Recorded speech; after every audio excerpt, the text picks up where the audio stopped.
Hey everybody, it's just me, Steve, drinking beer in the backyard and talking politics again. So, my apologies for not releasing a video in the last 5 days. I aim for every 3 days or so, but I kind of went down a few rabbit holes and I worked on a big video that I'm going to be putting out sometime in the next few days on information operations, but the problem was the size. It was just way too big. I'm up over 50 minutes of recording. Like, nobody wants to watch a 50-minute YouTube video. Maybe a documentary or something, but not me. So I'm working on whittling it down, but still maintaining all the important information. But anyways, you'll see that in a few days. Now, I have two videos coming out, basically back to back. Today, we're going to focus on Nazi extremism. Tomorrow, we're going to do a financial update on what's going on as a result of the war in Ukraine and what's going on with the sanctions and the impact that it's having in the world. Today, though, we're going to have a look again at Nazi extremism and a little bit about how information operations are impacting our views on this and why. So, Nazi extremism hasn't been discussed, or it has been discussed somewhat in some circles, but it's quickly dismissed by all media sources and the news. And why is it dismissed? Why is it being dismissed by our politicians? Well, the last thing you want to do is validate Vladimir Putin's rationale for going into Ukraine. It's not something that is very palatable to present to the public. And it's not a topic that people are particularly comfortable in dealing with. So, I mean, no population has ever been more skillfully manipulated than our population is right now. Our tech monopolies exert more control over our population than they have through all history. Facebook, Google, and Twitter, for especially the last 3 years, have traded on our emotions like we're some sort of big sociological experiment. The more data that they're able to get from invoking responses from us, the more they're able to feed that data back into their systems, and through careful filtration of particular messages, they're able to plant seeds in our head, the seeds of thought, the ability to generate ideas. But the problem here is that the ideas aren't yours. They're actually their ideas that they're fostering in your mind. And no, this isn't tinfoil hat kind of stuff. You can do all the research you want to do, but Facebook, and it's a pretty well-known fact, but Facebook and Twitter and Google use all kinds of predictive AI systems that will feed information to you based on a predictive model. And you can actually test this. It's actually a pretty cool little experiment you can do, and I really recommend you take a minute to do it. Hop on Google. Google's a good one to use, and do a search for vacations. And what you're going to end up happening, and don't be specific about the vacation. Don't be looking for a vacation on a sandy beach, that sort of thing. It's that extra metadata that we're looking for. We want to see it fill in that gap. So what's going to happen is you're going to start seeing ads in your Facebook feed that are going to be specific to the type of vacation that you as an individual would prefer. And they'll be right. They'll be correct. That means if you're the type of vacationer that likes to go on a backtracking trip through Europe, you're going to see ads for trips to Europe. If you're the type of person that likes sun and sand, you're going to see sun and sand. It's really actually a little bit creepy when you start getting into some of the things that these companies are able to do, and a bit disturbing. But in this environment, clarity and perspective are actually impossible. No population's ever been so skillfully manipulated, and asymmetrical warfare, including all forms of information operations, has bled through all forms of media, albeit social or traditional. And this is being implemented not just by governments, but by companies now. And this is the first time in modern history that we've seen propaganda actually push from government sources into private sources, which is a little bit more even disturbing. Every crisis is carefully managed by government and corporate stakeholders. This is to mobilize and polarize the population towards a desired outcome. And we can see this. We've just watched it happen time and time again. We watched it happen in the Me Too movement. We watched it happen in Black Lives Matters. We've watched the debate over COVID masking, and now, of course, we're seeing people put up little Ukrainian flags as their avatars and that sort of thing. And there's nothing wrong with any of that. There's, sorry, bugs. There are great legitimate concerns in all of those discussions that I just went over. But the problem here is that we have now everyone seems to be some sort of an expert. We all instantly get a degree in social media economics or geopolitics or social equality or COVID. And it actually is a little bit disturbing because as individuals, we're quite stupid. Human beings are dumb. And I'm not picking on Americans. I have lots of American friends. I apologize. I'm actually just using your data because your data is far superior to everything else that we have. So here's a contextual argument for you to support the idea that we're dumb.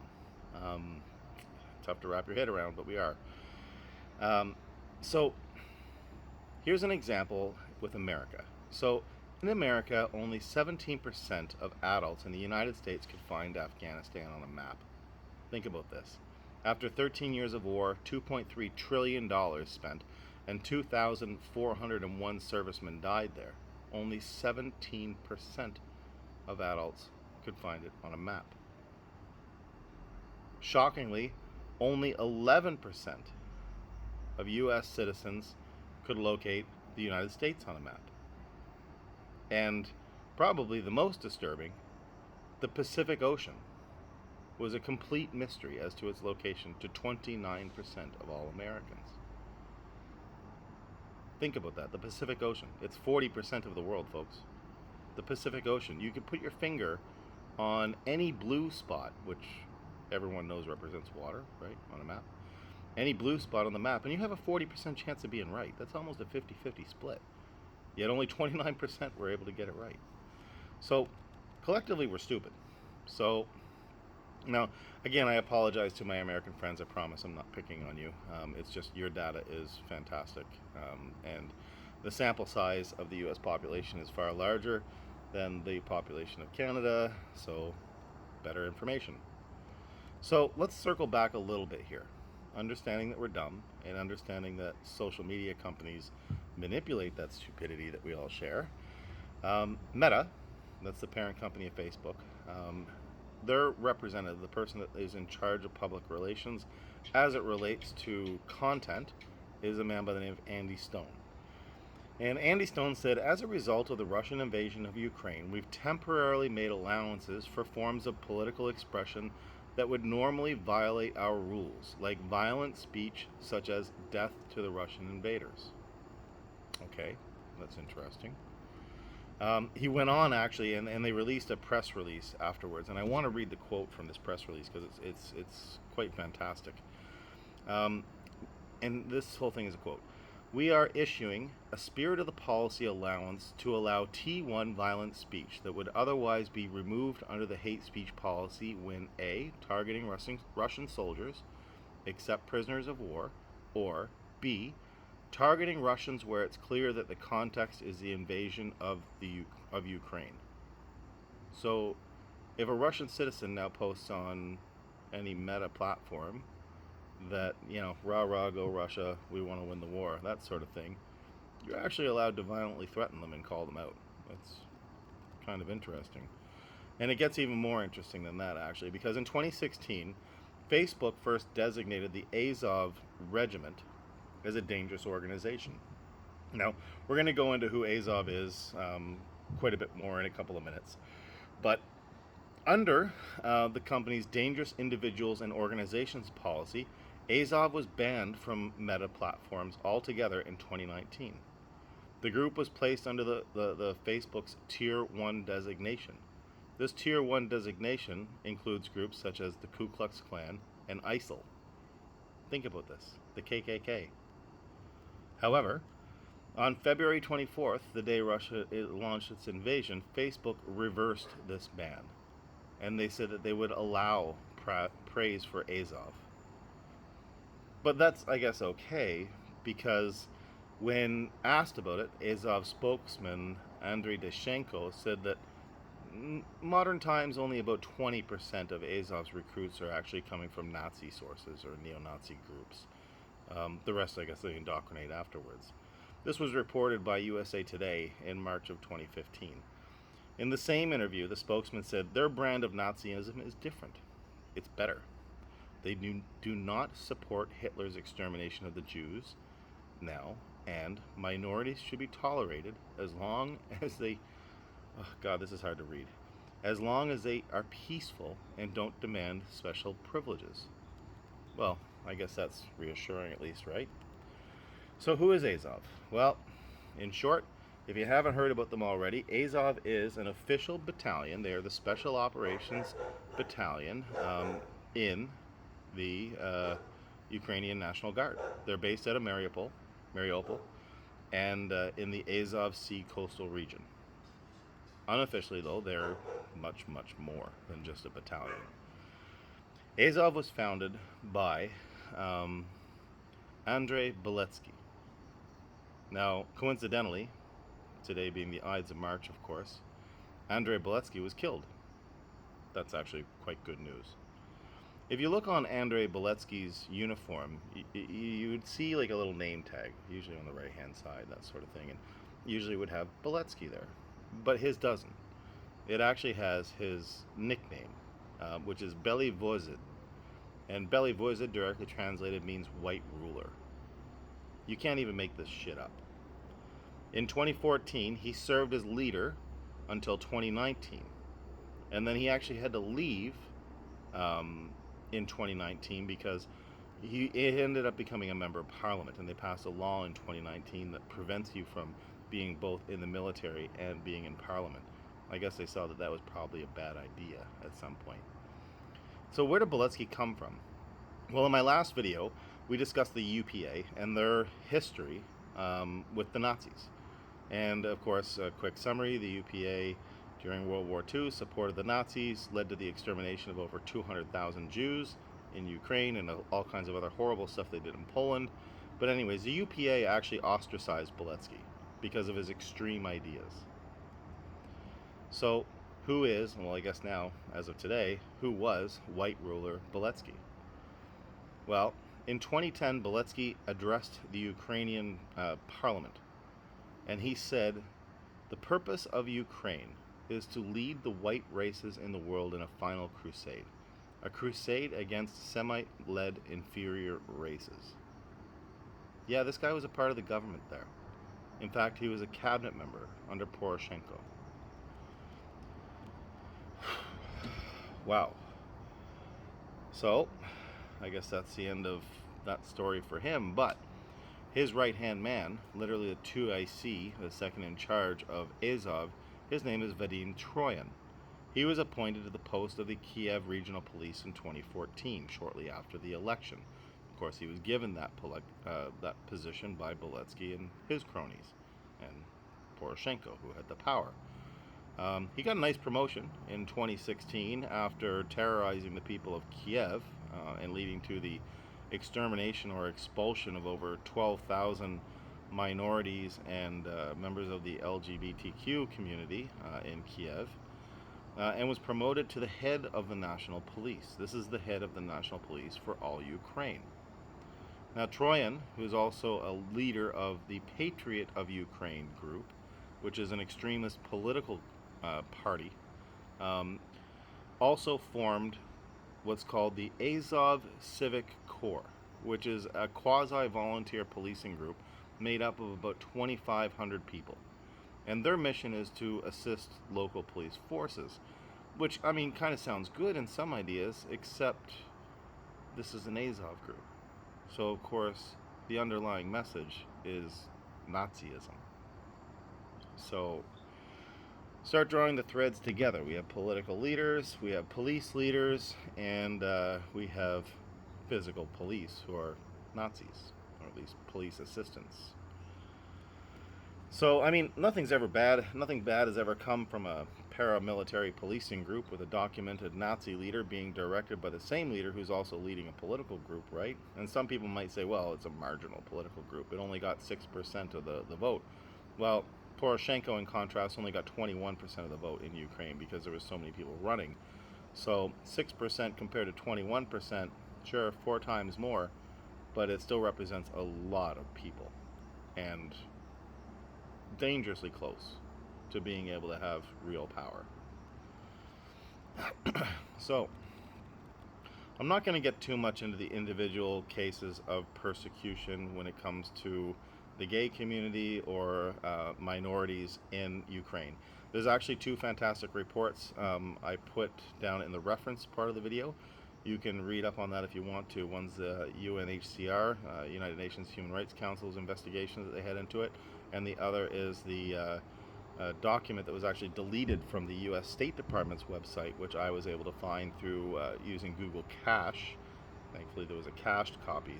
And strangely enough, they actually took that document down, which is very damning towards both the Russians, but mainly the Ukrainians, on the 21st of January of this year. So they actually deleted that document. I think it was because it was very critical of the Ukrainians. So, what else has gone on? Well, Azov Battalion, because they provided training to American neo-Nazi groups as well, like the Rise Above movement, were in 2019 they were listed as a terror group, as a hate group by the United States. In fact, Congress even made mention of them on 2 occasions, and the problems that they're having in terms of destabilizing Ukraine and the population and the risk that that has to the people.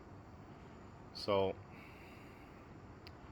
I'm going to skip over some stuff here because this video is drawing on a little bit long, and I don't want to make it be too long. One of my friends yesterday, I was actually debating with him on Facebook. Now, he's a good man. I've known this guy for years. He's someone I would trust with my kids, and I still would. But I wanted to discuss this a little bit because his retorts, I'm sure, are the same as what a lot of you or the average people out there will think. Now, once I made comment about the Azov Brigade, his reply to that was absolutely deplorable. This is a quote, absolutely deplorable. Still, it's only 300 people, not really representative of the Ukraine as a whole. They should never have been permitted to be part of the National Guard. Still doesn't justify the invasion, let alone the atrocities being committed on the civilian population. There are probably more white supremacists in the U.S. military than this battalion. Probably more in the Russian army. And I mean, everything he said there is absolutely correct. Outside the size of the Azov battalion, it's closer to 2,000 people. It's not 300. There probably are more racists and white supremacists in the U.S. military. Sure. Probably are more in the Russian army as well. That's sure. But my issue is that my tax dollars, Canadian tax dollars, aren't being spent to support Nazis in the U.S. Army or any other army. My tax dollars and my weapons are now being sent to support Ukrainian Nazis. And I mean, that's a kind of a full stop point to make right there. There's really no justification. So my thought is, I mean, sure, why not?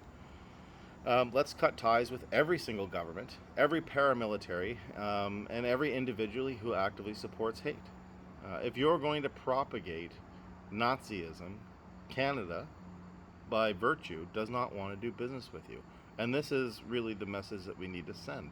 And it doesn't matter the aggravating factors of, oh, Russia's the big bad guys and we need to go defend Ukraine. We actually don't. That's another argument altogether.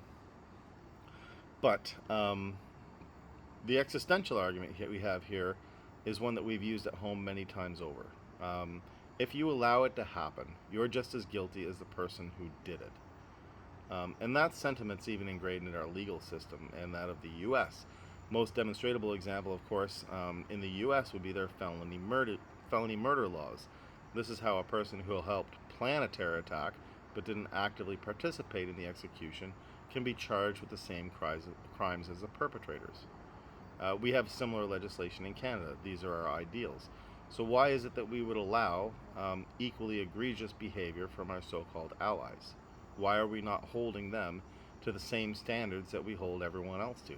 Or at least the same standards that we're holding Canadian truckers to, because one guy shows up with a Nazi flag and apparently the whole pack is a bunch of misogynist Nazis. Anyways. Now, True North, it's a conservative media outlet today. They posted a story entitled, and you should go have a read, it's again down in the reference section of the video, Trudeau, Freeland met with Ukrainian neo-Nazi party co-founder. And the photos of these meetings and the tweets thereafter look quite warm. I want to read you a tweet from Freeland, Christia Freeland. Met with Andriy Parubiy, the speaker of the Vladimir Vadona, I can't even say it, Rada. Rada is like their parliament. So this is the speaker of their parliament. And discussed the role the Canadian election monitors played in Ukraine's presidential elections and will play again in parliamentary elections later this year. Canada stands with Ukraine and its vibrant democracy. This was in 2018. Now, Andriy Parubiy is a Ukrainian politician who served as the chair of the Rada, the Speaker of the House, that's the equivalent, in the Ukrainian parliament from the 14th of April 2016 until the 29th of August 2019. In 2018, just before, 3 months before, meeting with Freeland, and Freeland praising his stance on democracy in Ukraine, he was quoted in the Rada. This is in the Rada. He said this on the record in their version of the parliament. The greatest man who practiced direct democracy was Adolf Hitler in the 1930s. Yeah, you heard that right. He also went on to say, he added that it was necessary to introduce direct democracy to Ukraine, with Hitler as its torchbearer. You can't even make this shit up. Like, it's just absolutely mind-blowing. Now, if we look at Freeland's history, of course, Freeland is our self-professed proud Ukrainian in Canada. She's also our Deputy Prime Minister, for those who may not be aware. She speaks Ukrainian. She went to university in Ukraine. She has Ukrainian heritage. And not that it's overly relevant, because you can't hold a great-grandchild or a grandchild responsible for the actions of their family. But her grandfather was a Nazi collaborator. So, I don't know. She seems to idolize these people, and I kind of refuse to believe that she's that dumb to not know who she's dealing with. In fact, most of these politicians are surrounded by incredibly intelligent people who would have briefed her on these sorts of issues that are going on. And the fact that she's lived there for so long and went to school there, she should be well aware of these groups that are operating and what their history is and what they mean. Every Ukrainian really is aware of most of these things. So, Petr Shemenko was the chair of the UN Commission investigating said remarks. And he said these remarks are indicative of a neo-Nazi essence inside the Ukrainian government following the Maidan coup from 2014. Now, we talked about the Maidan coup in my last video, so if you haven't watched it, you should probably click back and take a look there, because there's some important stuff, but we're not going to go over that again right now.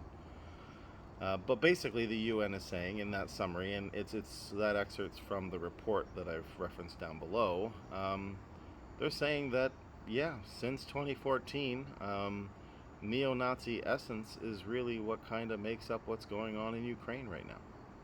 So let's summarize. My apologies, I got a bit more long-winded here than I was supposed to do. We have state-sanctioned Nazis under both Zelensky and Poroshenko's leadership. Andriy Parubiy, the Speaker of the House, the Rada. Andrei Beletsky, now dead, thankfully, General of the Azov Battalion, Member of Parliament, Leader of the Nationalist Political Wing of Azov. Vadim Troyan, who's a 2IC of Azov, also the Commissioner of the National Police, and founder of that 2,500 youth secret police that they have patrolling. Whew, God, it's painful to even say that. And then you have Arsen Avakov, former Ukrainian Interior Minister, and he is still in Parliament, actually. This guy's views were so extreme that they made him step down in 2021 after 3 years of being Interior Minister. Now think about this. In context to the Speaker of the House, we just went over his background, who openly idolizes Hitler and the job that he did. How extremes could this guy's views have been? And I actually went in and I've done quite a bit of digging over my 5 days here, and I found 42 other documented Nazis in positions of power in the Ukrainian government or in positions of power in Ukraine. This includes parliamentarians, city mayors, state officials, ambassadors, and judges. So, in a Canadian context, clearly, this level of Nazi extremism is only a small fringe minority group and isn't really relevant. This is why leaders in the European Union, Canada, and NATO dismiss every reference to every question in regards to this. And certainly Chrystia Freeland, of course, who's been asked about this repeatedly, is 100% unaware that Nazi extremism is even a problem, even though, according to the United Nations report, prior to this invasion and prior to the mobilization really against Russia, called it the essence of what it is to be in modern-day Ukraine, referring to Nazism. I also included a link below to the U.S. State Department report that was published in 2018 that I found in Google Cache. You should definitely have a view of this. It's 80-some pages. It's heavy reading, but it's worth every bit of it. I guarantee you. You will not be disappointed, I promise. The information in there is just absolutely mind-blowing. So, in summary, I don't know how, as a people, we've hit a point that we can justify supporting Nazism anywhere. And as my friend had said before, 300. Okay. Even if it was only 300. Even if these people weren't in these positions of power, basically controlling the government, controlling judges, making reporters disappear, all the horrible things that they've done in the prosecution of lesbians, gays, transgender people, minority groups. There's just no space for acceptance of this sort of thing. And there's certainly no way that we can justify the amount of money that we're giving these people and the weapons that we're giving these people and the impact it's going to have on the world. Not just economically, not just the dollar being devalued and the impact of inflation that we're seeing in our economy, but what's going to happen to these dollars and these weapons if we allow Ukraine to continue mobilizing itself to become a Nazi stronghold? And that might sound a little bit dramatic, but I assure you, if you read the references below and you go through everything and you start reading the first-hand accounts and the documented cases and you read about the thousands of these little Nazi police and the influence that these people are having, I mean, when you can walk into Parliament and make quotes looking at Adolf Hitler and idolizing him and not be run out of there, could you imagine if that would happen in our Parliament? Could you imagine if it would happen in the U.S. Senate? Could you imagine if it happened in the European Union? No, you can't imagine it because it's reprehensible. Anyways, please like and share the video. The more people that we can get this message out to, obviously the more people we can educate. We have a lot of things that we need to discuss in the coming days. Look for more videos. Always open for discussion as well, so keep your comments civil, please. I prefer an educated discussion, not name calling or slinging. I know emotions can run a little bit high. You might even, watching this, be a person of Ukrainian origin and be so shocked about my stance. I assure you, I'm not siding with the Russians. I hate all politicians quite equally. So my concern is strictly the radicalization of what's going on and the impact that it's having on everyday people. So have a great night, take care, and talk to you soon.